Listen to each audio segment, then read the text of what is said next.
This is Tom, and this is Discovering Autism, and I have got Stephanie Bethany from Oklahoma. Is that right? Mm-hmm. Okay. And Stephanie is, what you said, a couple months since you discovered you're on the spectrum. And we're going to have a nice discussion here with Stephanie Bethany. And just before I forget, you do have a channel too, don't you? A YouTube channel. Tell us about that. Yeah, so on my channel, usually I do Christian topics and stuff about autism or Asperger's, kind of my experiences, and trying to kind of relate that to people who might not necessarily experience them, or even people who do. And then just kind of some fun stuff like challenges and stuff like that over on my channel. So that's just kind of what I do. And how long? And you said it's only been a couple of months you've had your channel up then too, or have you had that longer than that? Well, I've had of course, you know how we all create an account to be on YouTube, so I've had that for a while. But actually, like, trying to take YouTube more seriously, I actually started frequently uploading in September, I think. And at that time, I was suspecting and pursuing a diagnosis, and then I believe in October I got my diagnosis. Wow. I want to hit that as your present. We'll do that as another segment. But what was your experience? What led you to the diagnosis? What was the past? What was that like for you in school and family and the whole thing? What was that for you? We'll see. Okay, let me start. Sorry, sometimes I get a little bit twisted in my thinking. But so when I was younger, when you're a child or whatever, like, I don't know, everything you do seems normal. The rest of the world does their thing, right? And my family didn't really seem to, suspect anything. My older sister would sometimes bring it up to me, that I did weird things, but, I don't know, everybody seemed kind of chill with it. But my dad, I'm pretty sure, he hasn't been diagnosed, but I'm pretty sure he is. And so I think a lot of it seemed really normal to both of us, because he kind of, I don't know, he was kind of, I guess what people would say was off or kind of weird or whatnot. And I kind of was too. And they're like, oh, well, she's just creative, whatever. And one of the things they keep telling me is when I was younger, I would be I was addicted to the swings. And even in because I used to live in Wisconsin when I was little. And they would go out there in the winter in Wisconsin and swing me because I wanted to be swung all the time. But when I started getting older, there was just kind of some family things that really brought up a lot of things in me. And, with my peers and everything, when you're a child, again, everyone kind of has their weird things so you just kind of feel like everyone's kind of weird, And when I got probably around middle school, I started understanding that maybe the way I see the world and the way other people see the world are different. But I always, my family, they always kind of had reasons for that. So they were like, oh, well, Stephanie, you're really serious, or you're just really, sincere, and people aren't like you, so that's why, and so that's why you feel different. And they would be like, oh, because I was in this talented and gifted program or whatever, and so they were like, oh, it's just because you're smart, and so you're just smart, and that's why you feel different. And sometimes it would even be, oh, it's just because you're a Christian, it's just because that's the, why you feel different or whatnot. And so, they had those explanations because that's all they had, at their disposal to explain what was going on. And sometimes, I remember one time I was just crying and telling my mom, I don't understand why I feel this way. I don't understand why I'm so different. I don't understand. And she just goes, I know. And I'm and I just think back to that moment, how much my family didn't really know how to help me. And I couldn't necessarily always express what it was, and being a female, and I've learned these things, I guess, to put words to things I experience now, but I learned very quickly what is acceptable to show people and what isn't. And so a lot of the times I would get negative feedback, you know, for being like, oh, I don't know why I can't understand this, you know. So I would just start pretending that I understood, or I would just start pretending that I got what people were saying, because I just like, I fit in with like random people in random groups, but like I kind of had like one friend, and then their friends were my friends by acquaintance, and just stuff like that. I didn't really feel really close to people, and I would try to keep everything that I felt to myself, because when I started like trying to explain, like, I don't know why I don't feel like I connect to people, I don't know why I don't get what everyone else is getting right now, people were just kind of like, yeah, let's talk about something else. You know, they didn't know how to handle it, so they just kind of swept it away. So that's kind of where I was coming from, younger and all that. Wow. It just, everything you said was like textbook classic. You know, I mean, it just, the things that you hear of, you know, your experiences, and it was just like, yeah, okay, check, yep, check, okay, got it. Really, really, wow. You know, my experience was really different. Now I'm 80. I think it is attention deficit inattentive. Okay. I'm dyslexic and some other stuff on top, but I think it's the ADD and the ASD that make my experience a lot, it seems to me, more confusing.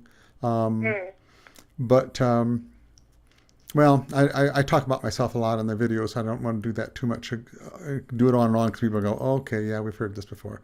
But I have a different perspective. But other, you know, that's what to me was.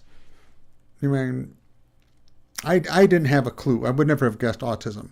And the only thing that led me to this was back about 4 or 5 years ago, was a coworker's talking about her son that had Asperger's, and something really clicked, but not to the point, because I said, you know, I'm not like him. I'm not like that, so that can't be what it is. And that's why I didn't pursue it at that point. But no, I never had any clue. I mean, I really feel very fortunate that I even found it, you know.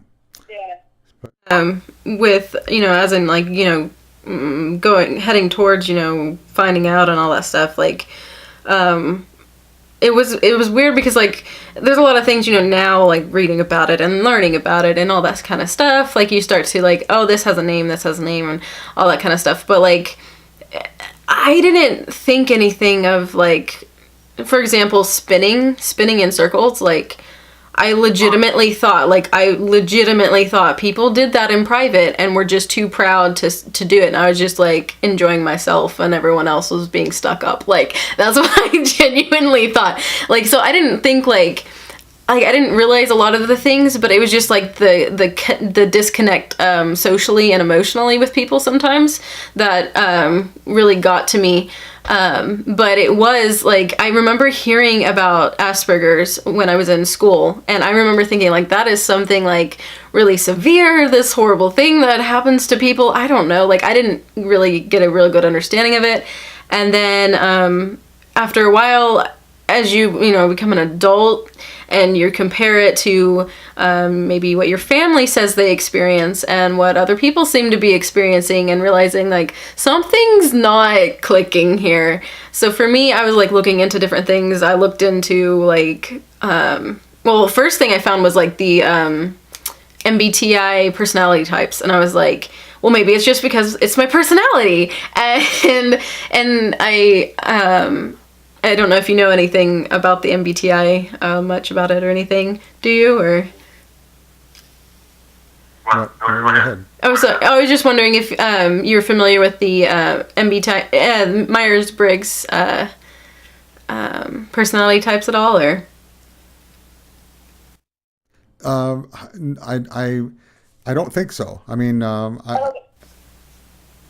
Oh, sorry. Sorry. Yeah, no, it's just basically an idea that people are comprised of different personality types that have like, there's 4 different letters that kind of like Yes, yes, yes. Okay, it sounded familiar. Yeah, I don't remember what I am, but I know I was the first three were normal, or the first three were like there's like INF.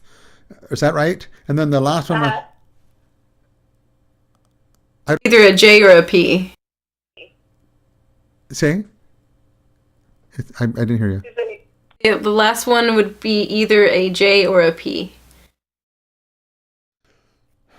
You know, it's on my iPod, and I'm using my iPod here for the video, so I can't look it up real quick. But I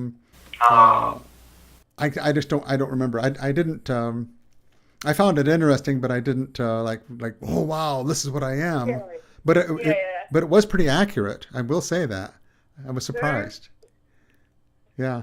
I was thinking that too because mine turned out to be INFJ, that's why I was kind of interested in what your last one was. But and I was reading the stuff and I was just like, honestly, I started crying because I felt like it was getting me, but it just at the same time it was like somehow wasn't, and I couldn't place it. And so for a while it was like, oh, you know, I'm an INFJ, but then like I'm looking at this stuff and they're talking about, you know, like other INFJs are relating about stuff, and I'm like, I don't like, especially in social situations, INFJs tend to be really good at that kind of stuff and very maybe elegant and poised with what they do and how they portray themselves. And I'm like, that is not me. I can't do that. Like, I can do it like in my head. I can write like that, but I can't actually do that in this situation. I can't read the way other people are reading in the situation. And so it was like things were just like falling just a little bit short. And so I was like, is there just something wrong with me? Am I just broken? And then like at the same time, wouldn't, you know, when I was a child, wouldn't, you know, I've known. And then I ran across, I remember hearing little things about autism. One time someone was like, you know, they're trying to relate about it, and they're like, well, you know, oh yeah, this child here, he likes to hear running water. And I was thinking like there are certain things that I really like to like hear or like to feel, and they just make me feel a certain type of way. But then I was like, oh well, that's probably everybody. Like, I don't have autism. Like, that is not me. Like, when you think autism, you're thinking like nonverbal, that end of the spectrum. And so I was like, no, that's not me. And then someone, one of my friend groups kind of had, I guess, looked into it because their family member had kind of said, hey, we have a history of Asperger's in our family and we think you might have it. And they looked into it, and then they looked at me and they said, hey, you might want to look at this. And at first I was like, nah, that's not me. And then I kept thinking about it and I kept looking at it and I was like, oh my, that's me. Yeah, yeah. And how old are you now, Stephanie? I'm sorry, Stephanie. 4 in October. Okay. Wow. Wow. Well, I'm glad. I'm very glad that you found this out. I know you probably go, oh my gosh, I'm already 24, but you've got a long ways to go that you can use this information now to make your life, you know, to the areas that you're having problems with. Now you know it's not, it's too hard to try to piece all those puzzle pieces together if you don't know the root cause. Yeah. It just, and that's why I say I'm so amazed that, I'm so grateful that I did it. Boy, what a change that has made in my life to figure that out. Yeah. But like I say, I didn't have, in my past, I know that there was because of some dysfunctional, my father being the way he was, and actually I'm kind of wondering if he was on the spectrum. There's something going on with him too. Now, his mom was a dyed-in-the-wool narcissist, and I mean like to the nth degree, clinically. I mean, and I don't know if he was that, but there was something with his inability to have. He couldn't form relationships. He really couldn't. And what makes me doubt that he was an Aspie is that there was I don't know. You know, there could have been multiple causes. I'll never know. He passed away 10 years ago, but but there was, and his father. Now, I think my sister too, but it's possibly not. There's something going on in her life too, but until she wants to pursue that as an option, I always leave it to her to. I'm not going to say, yeah, I think she is, but Right. But anyway, I'm always too amazed at how we cover it up and how we find ways to. You're part of you're part of now Autism Spectrum or ASD Village, and have you talked with Carol Bird at all? She's got some fascinating traits from her autism. The synesthesia in her is like amazing. Her just there's some things like that, and like I say, I think for me, I'm also influenced a lot by the ADD. I had problems in school. I really did. I was considered learning disabled. They didn't think I'd graduate from high school, and I did. But now that I have found this and I'm looking back on it, I'm starting to see where my compensation wasn't a compensation to actually work with the areas that were problems. I don't know why I just had a beep. Well, something was telling me something here. It's worrying me. I usually don't get beeps. Oh, I know, my phone charged. Okay, heart attack. But and that completely threw me off. This is one of my traits. My train of thought can go bing, and if something interrupts it, I'm lost. So I am lost.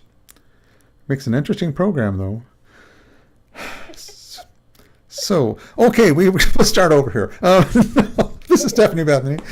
Oh, it's so embarrassing, but okay, I'm among friends, so I can sit here and just go, yeah, I have no clue what I was just talking about. We were talking about adjusting to all this, and I was talking about me, which is why I probably forgot. So, anyway, so we were talking about your history up to the point to where you finally said, okay, I think I am on the spectrum. And this is only 2 months ago. And what was that like, that process for you? How long did that take from the time you said, okay, I'm going to get this checked out, to where they said, here's your paper, you're official now? Okay. This is one part where I wish I was more like my dad. My dad can remember dates like nobody's business, and I can't for the life of me. So, oh gosh, I think it was an entire year between then. By the time someone had approached me and said, hey, you might look at this, I think that was October of last year. Okay. And then I started looking at it, and at first, like, honestly, it's interesting because at the same time I was like looking for this answer without really realizing I was looking for an answer. When I got a possible answer, I just kind of like almost got upset about it. Like, how could this be me?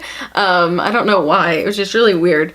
And then I kept looking into it, and there was probably a good week where I was just kind of like down about it, just because it was just like, oh, then because I guess in my mind, I always thought there'd be a day I'd become like everyone else. Like, I thought that maybe I would just grow up and I'd become good at these things like everyone else is, and I'd just start to understand the things. So I always just kind of chalked it up to my age, and that theory just wasn't working anymore. And so I still really contend with that idea in my head where I'm going to become like all these other people when I'm not. And so like facing that reality, or even just a little bit of that reality, was kind of hard for me, because it was like taking away this imagination that I was going to, somehow become really neurotypical and live life like my mom or my older sister or people that I'd seen in my life. And so first, like looking at it and then realizing how I might look in other people's eyes was also a thing. Like, I don't know, I had this idea in my head that I understood people. I thought that like I had a pretty good grasp on them, but they would keep doing things that confused me. Like, I had a hard time believing that people had, bad intentions. And, like, no matter what they did, it was, like, beyond me that they would do something. And so it was, like, this really strange process of just realizing, like, the world is not what I think it is. And being like, you know what, I don't think I know these people. Like, maybe accepting that, yeah, they did that bad thing and they were fine with it. And, I didn't just know their true self and they were actually, just this wonderful person. No, maybe I just didn't really know them the way I thought I did. And just starting to accept that the world I had built in my brain wasn't exactly reality. So that was kind of the process. And then it got to a point where I started seeking acceptance from people because, like, I finally had a reason, because I always felt bad that I wasn't like everyone else. I felt bad because, like, when things become overwhelming, why are you overwhelmed, And it's hard because, like, how do you explain to people, like, my world isn't the same as yours? And so really trying to be able to say, hey, I think I know what the answer is. I think this is what's going on. I think this is why, I react certain ways or these things happen. But I didn't want to be like, oh, I think I have, because for a while I did, and that was, like, okay with me. But then I know that there are many people who I think I have is not good enough, and I have people in my life who they're very reluctant about the idea in general of maybe neurodiversity and stuff like that. They kind of have a very stereotypical view on things. So for that reason, for the idea of maybe I can find some sort of acceptance, maybe I can find some sort of help too, because you can't really go to, like, a support group and be like, hi guys, I think I have the same thing you guys know you have. Yeah. Let me be here, right? But- sorry, I just got distracted. I apologize. I don't know what just happened to my screen there. Well, I've written some notes here that, I just sort of, for anybody that's out there that was in that stage that Stephanie was in, where an official diagnosis is nice in some ways, but I guess there's, as far as within the autistic or the the Asperger's community, we were just talking about that, what to call it. We're kind of like, oh, I don't know, call it that or this or that. But I've been calling it the autistic community because they're doing it as an autistic spectrum now. But it's really weird what that's done to how people perceive within the community what's what. But anyway, I think within the community, everybody has been at where you're at. I was there too. And you're at that stage where you're going, I really, really, really, really think this is something that's a part of my life. And I know I was fighting it myself. It's like, no, what's wrong with you? You don't have Asperger's. Come on, get real. It's like, no, but I couldn't deny it after talking with people and seeing what they were going through and what they were feeling and saying. And but I was just going to say that I think the community is very open and it accepts people at that stage. You don't have to worry about it. You can still be part of the community, and hopefully you will find that you are. If you are, or if you're not, they're not going to go, ha, you were just trying to fool us. We're not playing those games. We know how hard this is to go through this whole process. So I just wanted to make that as a note. But and there's something I found very interesting too, as you were saying this. See, I'm still. I mean, you're 2 months into it. I remember that, and it's. Well, you've had a year to think about it, though. You're probably actually sort of about where I was, or where I am now, in a lot of ways. But I am just now going through what you were talking about, saying, because see, I had myself, I was completely deceiving myself. I was completely lying to myself. I was covering it up to the point where I was saying, I don't feel that. I mean, I couldn't feel these things. I wasn't physically and emotionally. I was so blocked off. I had shut down so deeply. And that I'm just starting to open up again. But now I'm starting to go through what you are. I'm starting to go through almost a grieving of going, oh, criminy, look what I can't do. Look at. I mean, I was just talking with Carol tonight, and I couldn't talk about it. I mean, it took her a half hour to get me to start to open up, because I was just like, it's devastating in some ways. I mean, I'm going in and out of this, and I'm going into it deeper, which I need to do, and really come to grips with the fact that how I knew it on an intellectual level, but I'm starting to feel it more emotionally okay, this is who you are. And I tell you what's scaring me now too is I don't know what to do about it still. I don't know where to go. I don't know. And I'm reaching out to my community, which is why it's so important to be part of your community. But I just wanted to put those two little tidbits in too, because this is one reason I enjoy doing these interviews, is that, and I think everyone else does too that is interviewed, when we talk back and forth, we learn a lot about ourselves by listening to other people's stories. And that's why I'm doing these, so that, and also for neurotypical people to realize what this process is. This isn't like, oh, I found out that I'm, I've got a different blood type, or I've got, my eyes are really blue instead of green. It's like, no, it's a little deeper than that. Yeah. I call it a rebirth or a metamorphosis. Do you agree with that? I could see that. Yeah. I mean, it's just the way I term it, but I'm not saying, oh yeah, you definitely are going through a metamorphosis, but it was that changing to me, and still is, I guess. Boy, it's been quite a ride. That's all I can say so far.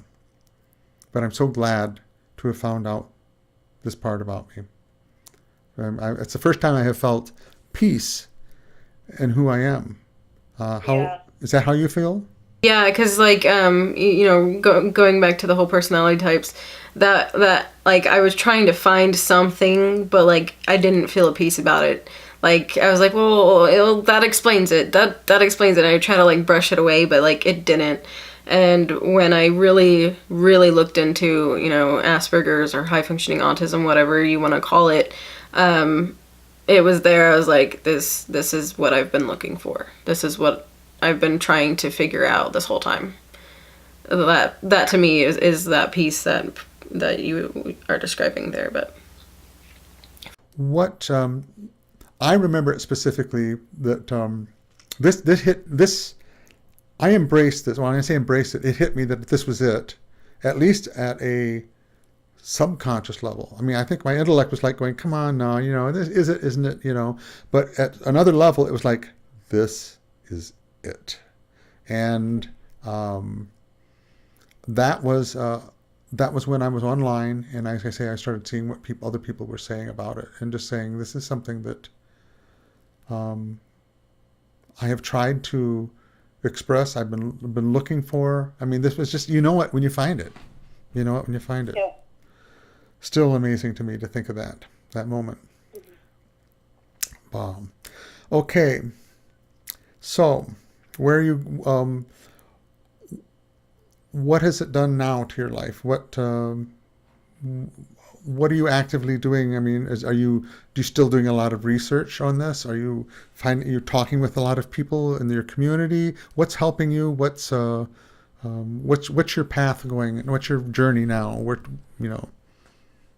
Yeah. So, well, it's been interesting. I think that, because with my YouTube and everything, I feel like that was just kind of like what I used as a means of deciding like this is who I am and I'm gonna be okay with it. So something about like just sharing it, whether honestly I shared it with my family and my husband's family and very few friends, and then I just told the entire world via YouTube.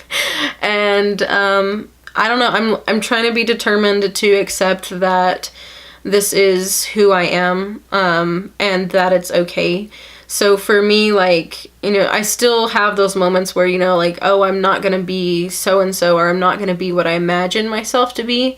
But to be fair, I never had a real clear vision of who I wanted to be other than normal.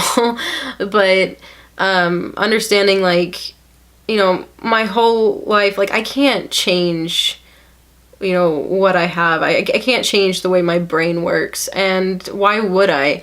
And as for me personally, I believe in God. I am a Christian, and sometimes like that can be daunting, because sometimes like in the areas of faith, sometimes people can feel a certain type of way about having something quote unquote wrong with you. And for me, I really feel like, God made me this way for a reason, and I feel like that it's for a very special reason. And so I'm trying to just, decide that instead of like running away from it and just hiding it from everyone, that I'm going to, embrace it. And that's what I'm trying to do with my YouTube channel, and maybe inspire other people to embrace it and know that like we're really not all that different from people. Yes, there are differences that obviously, knowing makes a difference for us, but at the same time, it doesn't make us like freaks or something like that. And we just think differently, and we're still people, and we still love people, and we might just do it differently. And understanding what those differences are and how to relate that to other people, like I really feel is really important, because I personally want to understand other people, and I want other people to understand me. So knowing this, what I know about myself now, I've been trying to take steps toward that, making that information maybe accessible in words or ways that people can understand, who, are neurotypical, if that makes sense. And sorry. Sorry.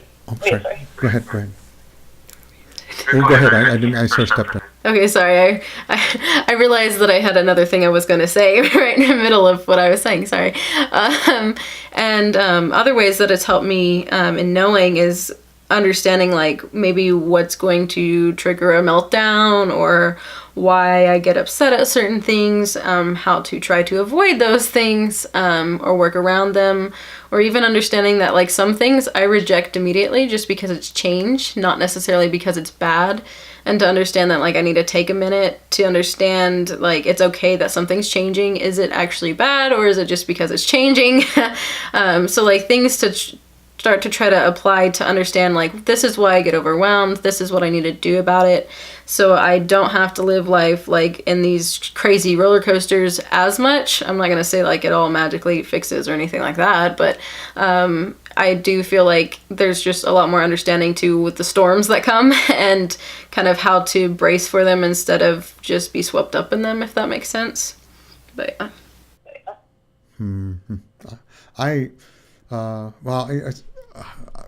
When you're talking about a lot of these things, this happens all the time to me when I'm doing these interviews, and that is almost like, I won't say flashbacks, like, like a hallucination flashback, but I mean, it's like you're talking about something, and it'll trigger a memory of something, and boy, as you just talk about this, I'm just sort of going along, going, yeah, the things that I'm remembering, and I'm embarrassed right now, but I should have.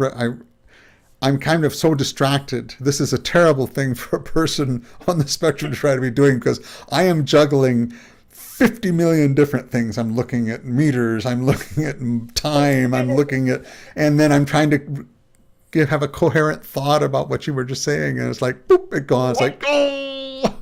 So anyway, so I'm going to let you do a lot of talking, which is good. Yeah, I'm where I'm at in my stage is I'm just, as you're talking about this, I'm just realizing so many things. Well, I know one of the things I was going to talk about was that I was so, and I always sort of blamed the family dynamics of my father being so strict and so controlling. It tied into this to where I can remember one time definitely that I was finger stimming, and I think it was tapping on something, or tapping on my own fingers, or and it was I used to leg stem and stuff in class. I remember my leg just bouncing around, and I don't remember rocking a lot, but anyway, so there was the pressure on me to completely shut up, basically. Shut down and shut up was so strong. Just one example is I know at one point in my life I had gone to the doctor. I was about age 20, and he had the insight to say, I want you to go get your stomach x-rayed. I'm going to do a barium, I think an upper GI is what they called it. And when they started that, it was like, usually it's like I don't know if they even do it anymore. You used to have these, they call them barium milkshakes, or it's these large styrofoam cups of this barium that is radio opaque, so that when you swallow it, they can actually take photos as it goes through your system. And they said, and they would like bring out, and they're terrible. They're like chalk. They're like milky chalk. And so you drink this one, it's like, okay, and then they start the x-rays. And they bring another one. It's like, another one? Yeah, okay. It's like 3 or 4 of these I had to drink. And what the results were that they said was, it was like, they said you have about 11 years of scarring from ulcers. And it was one of those moments in my life. Of course, I didn't know what was going on. What it was a moment where I said, okay, I realize how much I've been deceiving myself. That I haven't been feeling pain, that I haven't been unhappy, all these feelings, But I think I was so self-controlled that I wasn't letting myself feel anything. Now that I am saying, okay, enough of the masking. Who are you? What are you feeling? And actually starting to pay attention to what my body and my emotions are. I'm starting to, I think, experience, I'm going to say, physical and emotional levels of anxiety that I've never experienced before. And I'm thinking I've got to be careful with this, because I know you can work yourself up into things. But I'll just leave it at that, and saying that I'm finding, as I'm getting more sensitive, that I don't even know how to describe it. But I've had times where I know emotionally it ties into what I'm going to call the fight or flight, to where you get to the point where you don't know what to do. You don't know how to handle it. And it's something that's been growing. It's been something that's been getting, I won't say I can't hardly describe it, but that's where I'm at in my journey. I'm starting to uncover things about myself that I know that I suppressed. And I don't know how possible it is to suppress these. I mean, if anyone else, I should say, it has that experience of suppressing that deeply. But I think I covered up a lot of my traits. Because now I'm starting to, I know I have I have music going constantly in my head. Is that a trait that you've got? No. See, that's one that's been common for other people that I've talked with. Not everybody, but the stimming, the things that I'm doing for stimming, I'm noticing often. I didn't think that the tapping my fingers against each other and doing, and playing around with my fingers and doing things that I feel, and things with my mouth and things with my legs, that was just nervous habits, I might call them. Yeah. And have you found anything like that coming out more now that you've been diagnosed? Yeah. And quickly jumping back to your question, actually, as for hearing, like, having music go through my head, maybe not all the time, but, like, for example, like, if I start getting, like, too overwhelmed or too upset and I can't, like, process my emotions, I have, like, several songs or tunes that go through, and I have to, like, either hum them or sing them, but that's just, like, for me personally. I don't know if that's necessarily constantly. Anyway, sorry. Wow, you just asked me a question. Oh, yes, things, sorry. Things, seeming more apparent, right?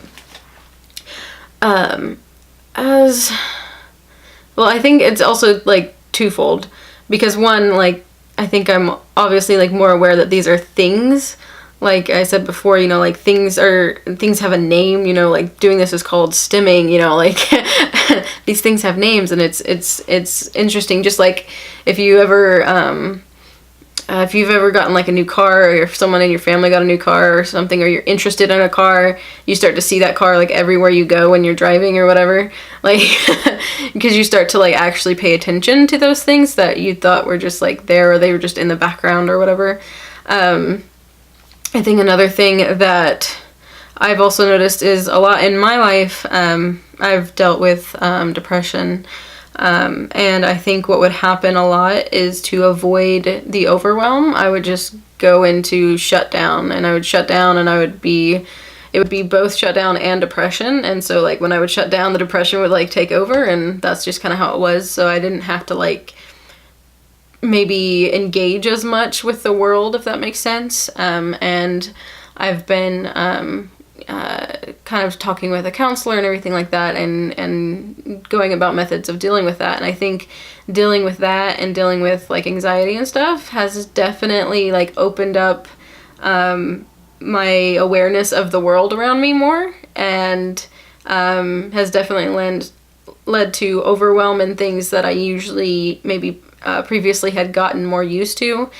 For example, I work with a church, and Sunday mornings, or Sundays really all day, are very constant, and I'm one of the people that people ask questions of all the time. So it's just like a constant demand from like 8 in the morning till probably 8 at night, except for there is a bit of a break between services and meetings and stuff. And while those were already like very tiring and exhausting for me, when I was first starting to like deal with stuff, it was definitely becoming very quickly an overwhelm issue, where I didn't feel like I could even handle the noise, or couldn't even handle the people, or just like even feelings that I couldn't explain. That's one of those really annoying things to me, is like not being able to put what I'm feeling in words, just that something is wrong, and like I can't quite put my finger on it. That one annoys me a lot. But yeah, if that answered your question, I'm not sure.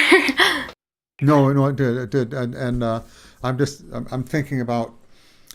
This is what's interesting too about talking with someone, is that there's sometimes I'll talk with somebody who has a lot of similarities, and some people that have parallel things, but also some different things. Like, okay,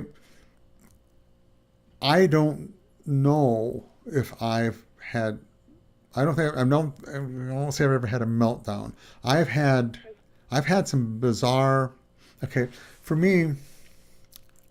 And before this point, things would build on me, but it could take years, or it could take. I had an incident at work years ago. That was a lady that she was like an obsessive compulsive person that had sort of a. I don't even know how to describe it, but she would sabotage people. She would like ride them. She would just like make it a point to anyway. But I was a target of her, and I worked with her, and I remember there was a point to where I had just put up with it, and she was she would always she'd keep putting the pressure on. She'd keep finding ways, and I mean it was just a terrible person, really. And long story short was, I reached a point that she did something, and it was just like a trigger. And I just knew I could, and I ended up going to my boss and saying, I want out of this department. I can't work here. I can't work with this anymore, And, but I remember during that time period, for months, I was like, there was like a numbness I could feel. There was like, I mentally was not sharp. I don't know what it was. I don't, and it sort of, it happened to me again, very, very short time here recently. But anyway, I feel like I'm piecing together all of these things, that I think have been there, but I think I have just learned to literally look around or look over or to, I guess the best way to say is suppress it. But when you were saying shutdowns, I'm just curious, how do you describe your shutdown? What is a shutdown to you? Yeah, and this is interesting to me too about what the definition of things are, because I've struggled with what to call things. For me, shutting down is probably not as maybe drastic as it is for some other people. For me, it's just not really engaging that much with other people or other things. So I'm not going to talk for the most part unless if it's like imperative. I don't, like, I try to shut down almost like my feelings, if that makes sense. Yeah, no, yeah, exactly. I know exactly what you mean. Yeah. I'm serious. Yeah, just kind of like being almost not quite despondent, but just close to that. Like, it's almost like not feeling toward anything and not really being real interested in anything. And not really caring about what anyone is saying. Like, it almost feels like you're shutting a door on everyone for a minute, I guess. I don't know. So, and like bringing in my interests, bringing in my thoughts, bringing in my feelings, and just like bringing them into the inside of me, if that makes any sense. It's kind of a weird way to explain it. No, I'm following you. I really am. I am following you. I'm just actually thinking, like, just even today, I mean, see, this is what's so hard. This is, in a way, it's kind of frustrating too. It's like, oh, I've got my answer, but it's like, now I've got the answer. It's just the beginning of another perspective. It didn't change anything, except now that you can start piecing these things all together into this unified reason. But just even today for me, when I was at work, or even and this evening too. I've been going through sort of a weird phase this last week or two. Actually, it's been longer than that, but I've noticed, like tonight, when I was trying to talk with Carol, she was trying to get information on me, and my brain was just like, there's a part of me is like, I don't even know what to say. I don't even know what to do. I don't know I can't even talk about it. I don't know what to. There's all these strange things that I'm starting to pay attention to, where before I would have just I don't know. I don't even know how I ignored it all. But a bit random. I'm just wondering, do you go monotone?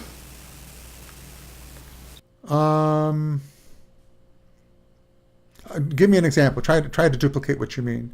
Try to talk. Yeah, well, because like, I'll explain maybe how I get to that point, if that might help. I don't know, but like for me, if I got really upset or something, and instead of like maybe going outward, to try to shut it down, I guess,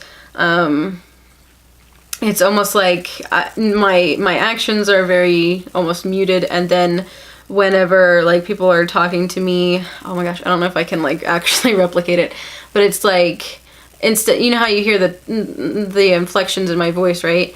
So I'll try, I'm sorry. It could be something like, oh, so I brought this out here for you, this is what you wanted, right? I don't know how to say, I get that kind of like that monotone, like, I don't want to talk to you kind of. I mean, this is what I think you're trying to say, but I'm trying to relate to what you're saying too, and that is, it's just that your answers are short. It's like, yeah, yeah, I mean, and like, you know how like normally you have enough.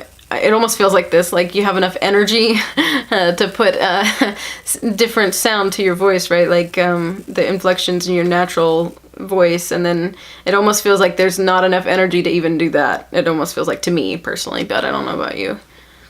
Almost a mumble, huh? I mean, but yeah, it's and again, it's one of the things that if neurotypical people are watching this program, is that it's how varied this how, and all these little details matter. I mean, it's all because it's all tied into different emotions and feelings too. I mean, so it's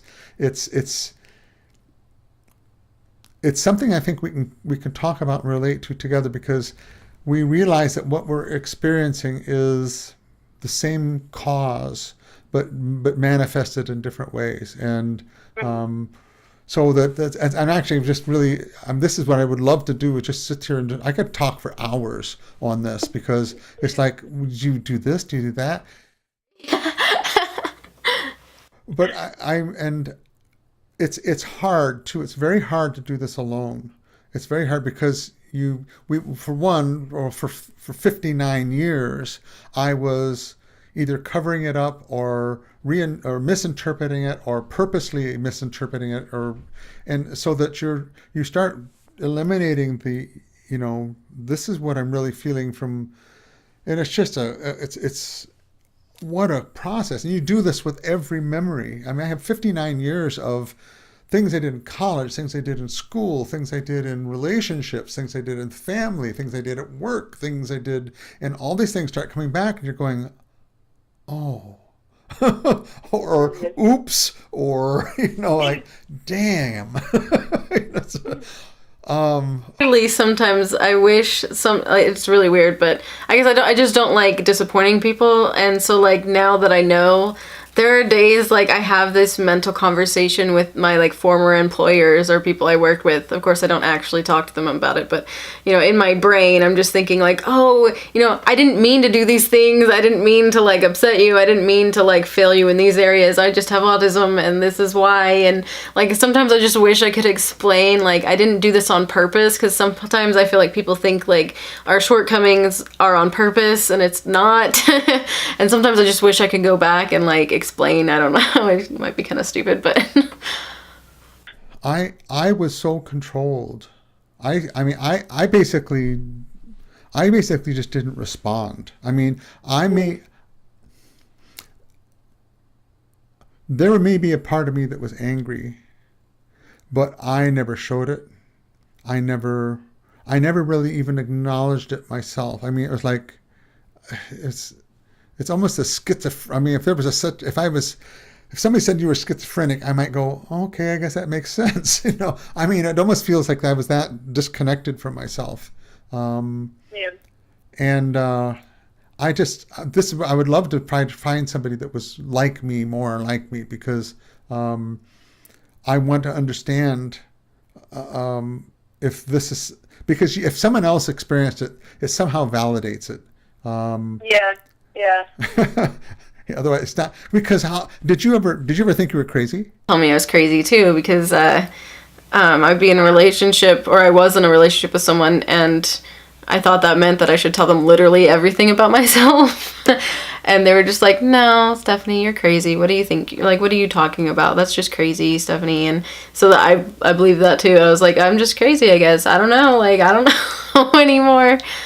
Yeah, sorry. I know. See, I withdrew so much too. I mean, I just was, it was beyond shy. It was a withdrawing.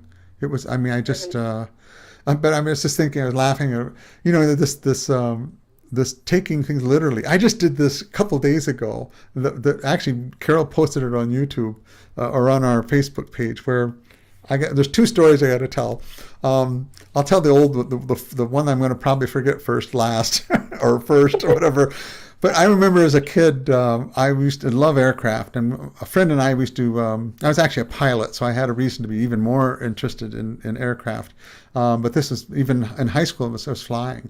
And we would go at the airport, and we'd sit at the end of the runway and watch big jets fly in. It's like, oh, cool, And of course, there's a big sign there on this bridge that says, do not park, And so we're sitting there just having this great old time, and a highway patrolman comes up and walks up and says, you guys having car trouble, are you? And I said, no, we're sitting here watching aircraft. So he goes back to his car, flips his lights on, gets his ticket book out, writes me a big fat ticket, and says, and it didn't hit me until literally maybe, I don't know, sometime within this last year. It was like, that was a classic moment of being like, so, and I just did it again. I've done this actually a few times, but Carol was there. I said, how you doing? Haven't talked to your mom. She says, we're all battling a bug here. And so I thought, a bug, okay. I know sometimes, people are like afraid of spiders and stuff, and I thought I could just see them around there's this big gargantuan thing on the floor, and they're all like poking at it, trying to get it to go out the door or something, and so I started laughing, and she goes, "What are you laughing at?" I said, are you fighting a bug, or what is it you're doing? I said, is there some other meaning behind this? She said, yeah, we've been really sick and we're trying to get over the sickness, And so we just both really laughed. And she actually posted our little dialogue on Messenger. But there was just another example of, and these are the kind of things that pop up all the time, that I'm seeing things that are like, oh yeah. I call it the Aspie elephant in the room, because it's like, well, it's funny. It's so obvious now, some of these things. Mm-hmm. Some of them good, some of them not so pleasant to remember. Well, it's funny that you mentioned that, because I had read that, and literally while I was reading it, I thought the exact same thing you did. I was like, why are they doing that? That doesn't make any sense. What? And so then you respond laughing, and I'm like, okay, yeah. And then why is she confused? I'm confused now. Like, literally, sometimes when people explain the situation, I'm going along with it like, what's wrong with that? I don't, it takes me a minute too. So it's kind of funny to read that stuff. There was, I wish I remembered the name of it. It was someone who was writing blogs about their experiences, and they were talking about their husband was introducing them or something, and she goes down like the whole situation, and I'm reading, and then she's like, and then there was this awkward pause, and I'm like, why? I don't understand. What did she do wrong? And I was like waiting for her to explain that she had done something I don't know, something else was about to happen, but it had already happened. The awkward thing already happened. I didn't even realize it either. So I think it's kind of funny, because we sometimes can follow the same pattern of thought, oh yeah, okay, and then everyone else is like, no, I'm sick. I'm sick. Have you met very many, or do you have any people locally that are on the spectrum that are acquaintances or friends now? Yeah, I have one or two people I have one for sure, one suspecting friends in person, and then just kind of from Facebook for pretty much everyone else, reading and watching people on YouTube and that kind of thing. So other than Carol, I actually got to meet Carol. She's the only person I think I have met. No, actually, I met somebody today. But I was surprised. It came up in conversation, and so I did actually say I now have two people I've met face to face. But that's something to me that was, and still I almost get choked up about it, because it's finding my community was the first time I ever felt that I wasn't alone. That I felt I had a connection with somebody in this world, and I just it's still, to me, I'm a kid in a candy shop, just it's people say that people that are neurodiverse aren't social, and I don't think that's at all true. I think it is the lack of connection with people that aren't neurodiverse that makes us appear unsocial. Yeah. Wow, huh? I unfortunately, when I had switched batteries, it didn't start the card over, so it's at 100. It's at an hour and 31 minutes, but I don't think we've actually been recording. The audio was at an hour and 12, and we still have a half a battery, which tells me we're probably only about maybe 40 minutes into actually a conversation here, but. It's been fascinating, and where do you think this is going to lead? I'm so thankful that you are 24 and you have found this out. I am in a way envious, but I also feel that there's a reason that I went as long as I did, and that's what I'm trying to make give purpose to by interviewing people, and I really want to be part of the community and a voice in the community from my perspective, and help other people that are neurodiverse, but also help people that are neurotypical to understand what neurodiversity is. Right. And is that the purpose of your channel, or are you thinking of doing other things, or where are you going? Yeah, so that's definitely part of it for me. It's interesting because with, because a lot of what I do is also like, the Christian topics and everything. And really, like for me personally, I'm wanting to be able to bring those kind of things together to talk to people from, because again, like sometimes with, faith and religion, people can kind of see those things as like, well, how some people feel like autism should be cured, that kind of thing. Sometimes people can take that perspective, and I really want to help them understand, like, one, if you have autism or Asperger's, you still can accomplish things and you still can succeed, and it's okay. Like, you don't have to, hide those things, and you can do this.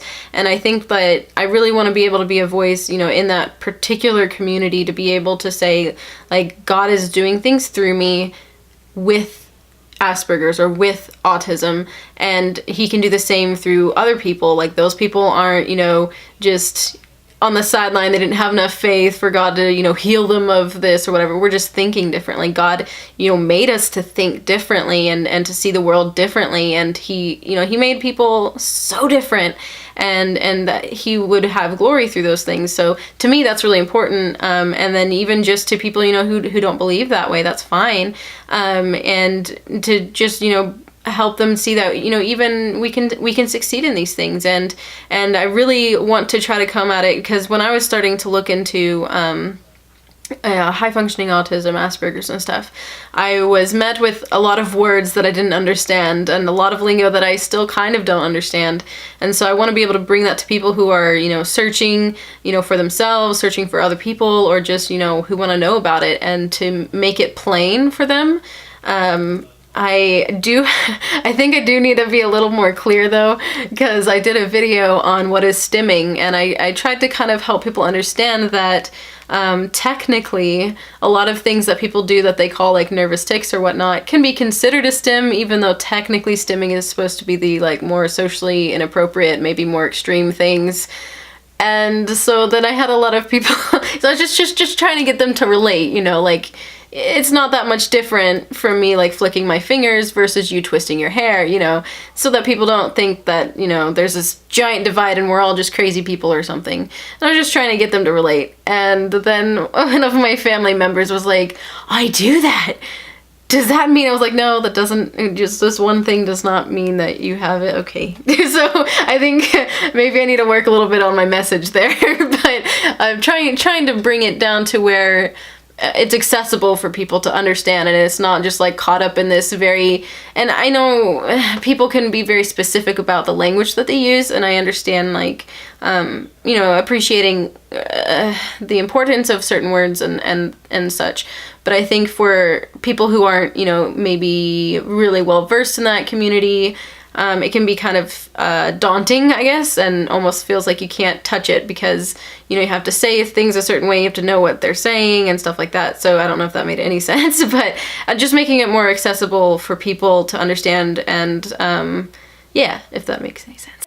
Yeah, no, that's great. That's great, because I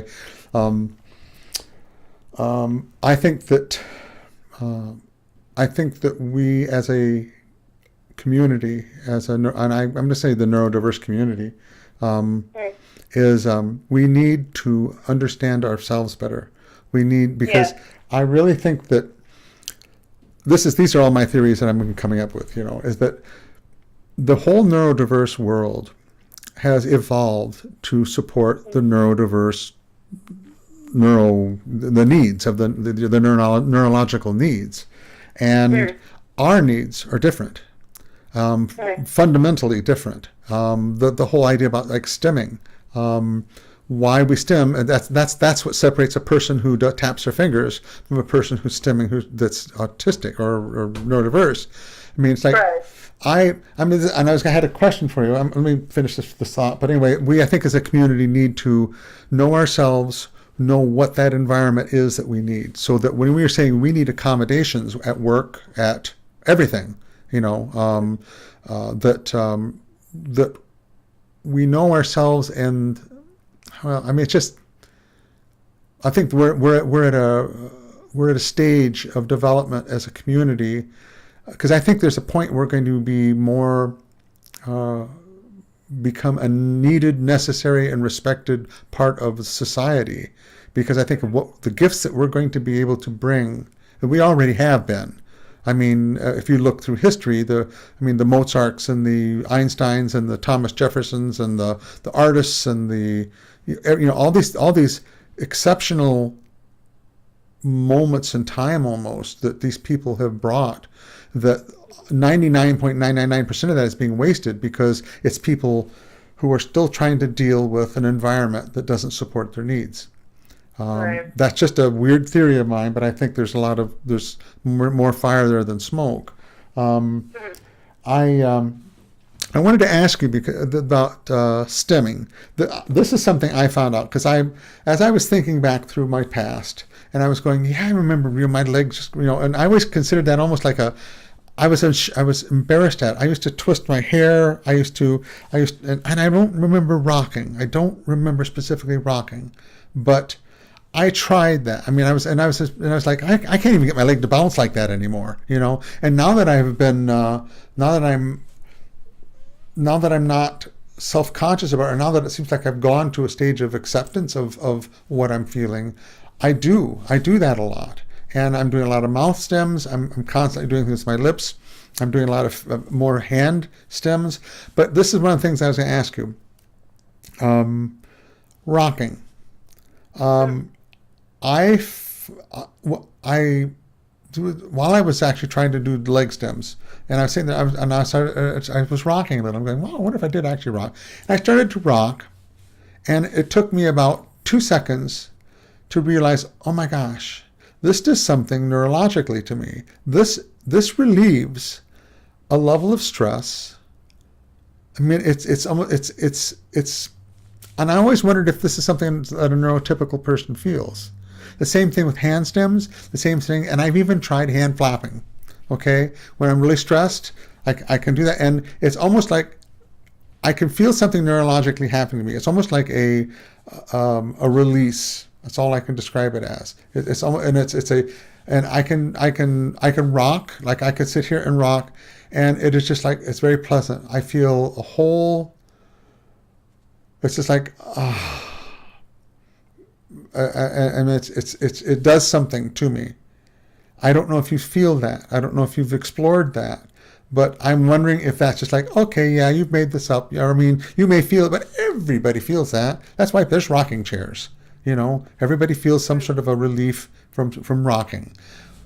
Do you feel anything? Yeah, so like, I think it's interesting because for me, like, it's almost like it feels like rhythmic, and I really like rhythmic things. So usually for me, I'm more of a side-to-side rocker, which my mother later informed me my father did, which I had never known that before. But I did hear someone was talking about stimming and like the effects of, I guess there's like they had more information, so I'm just pulling from what I heard from them. But they were talking about sensory seeking versus sensory something else or whatever. I don't know. So something about the sensation, you're like, I don't know. It is doing something to your brain. And specifically when, and I think this goes into sensory processing. This is me not being sure what my terms are here. But yeah, it definitely does. And I think like whenever I can't maybe sort out things in my mind, it's a lot easier for me to do that. And then I feel like I can start maybe talking through what I need to sort out, whether I'm confused about something or something like that. I don't know why, honestly, that works, but it does for me. So I don't know. Yeah. And I have found for me there's two reasons to STEM. There's to feel it feels good, and then also the stress. It relieves the stress. And actually, the feel goods maybe actually is really part of relieving stress too. But it can be. I mean, one's when I'm actually feeling anxious and feeling sort of overwhelmed. It can be something I do to STEM, and then it can also be just like when I take a break at lunch or at work.